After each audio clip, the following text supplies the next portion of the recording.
On this episode of Rogue Creators, we're talking about Instagram, but not just Instagram. We're talking about how to use Instagram within your sales funnel and how to do that well. Man, we dive into a lot of really good stuff. Let's go. 3, 2, 1, 0. Liftoff. We have a liftoff. Welcome back to Rogue Creators, presented by Go RogueX. My name is Brian Fitton. And I'm Lauren Lewis. And this is the podcast dedicated to marketers and creators who are wanting to serve first and stand out from the crowd. Make sure that you subscribe every single week, YouTube, as well as Spotify, Apple Podcasts, to get all of the tools and resources you need to be the go-to name in your industry. Let's go.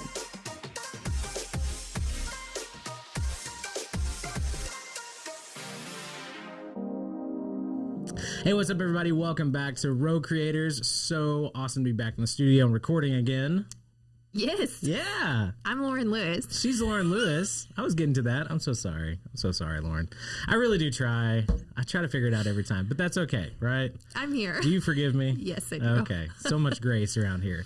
So, we're going to be jumping into Instagram as a sales funnel. And the reason we're talking about this, actually, we've been talking a lot about Instagram. They're changing up the algorithm.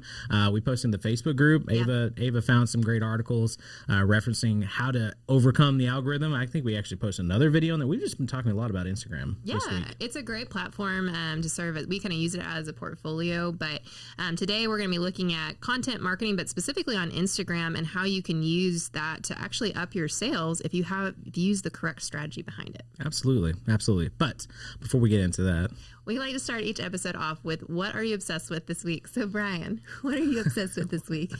Again, that look. All right. So my obsession this week is Stevie Ray Vaughan. Oh, yeah, interesting. I've never grew up listening to like classic rock or anything. Like my parents were somewhat into the Bee Gees and like the disco era.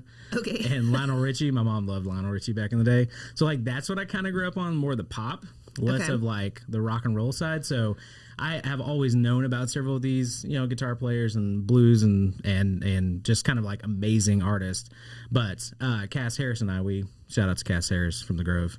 He was telling me, just kind of opening up my world of like guitar players, and like I've heard of Stevie Ray Vaughan, but dude, the like YouTube rabbit trail that I've gone down recently, I'm sure, so good. Have you watched a documentary yet?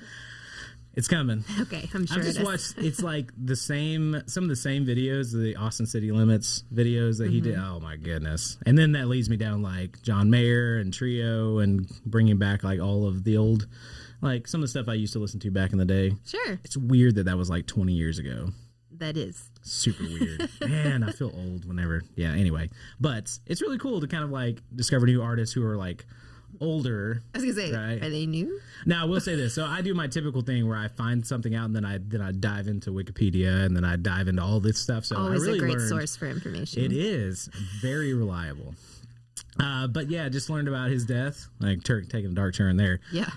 But really just learned about like all this stuff, and then Jimi Hendrix, and like kind of went down that. Anyway, dude, I'm telling you. If I have my hobby is like musicians and like learning about them, and then what type of guitars they're playing. And again, I'm not a musician. Jacob over there producing. He's a musician, right? Yeah, but you play as well, so I don't know the difference between you and I. Jacob, he tickles the ivories every once in a while. Oh my gosh. Is that what it's called? We don't say tickling in this office. Thank goodness. True. We need to reference an ad that we saw recently about a keyboard. You like roll it out as a key. Are you going to buy that, Jacob, or you like roll out your piano? No, I prefer 3-dimensional pianos instead of 2, and so something that's completely flat doesn't do it for me. Well, maybe you're not their target audience, but that's okay. Anyway, all right. Hey, Lauren, what are you obsessed with this week? Woo, okay. I am obsessed with the show Superstore.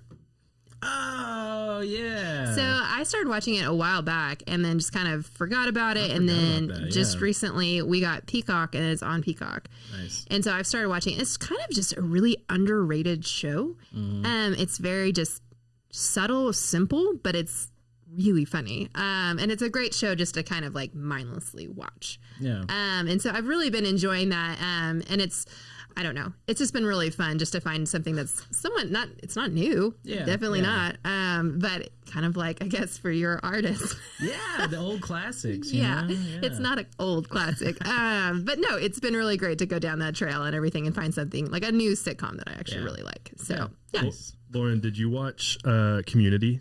Yes, I did. I haven't seen a lot of Superstore, but when I watched it, it reminded me a lot of that. Yeah. Oh. Isn't Joel McHale in it? In Superstore? Is he not? Oh, okay. No. I don't think so. Okay. I don't know names very well. Joel McHale is like the main guy in Community. Oh, yes. No. What's No. his name? Isn't that his name, Joel? In this? Anyway, No. We're way off track. Joel McHale is the guy from Community. Yeah. Not in Superstore. Okay. There you go. There we go. You need to update your pop culture here. I'm proud of you, though, Lauren. I'm trying to learn so many things. Pop culture is just on such a low level there. But I love Superstore. You should totally check it out. It's fun because they'll have like the story and then it will just pan to random customers in the store, and like you'll just see like a lady that's like sniffs a candle and then she just takes a bite out of it, and then they go back to the main store, and you're like, people in stores are weird. They do weird things, and it's just so funny. That is pretty funny. Oh, gosh. Anyways, that's awesome. We're going to be talking about sales funnel with turn. Instagram. Yeah. Exactly. And I think we've talked a lot about the term sales funnel, and that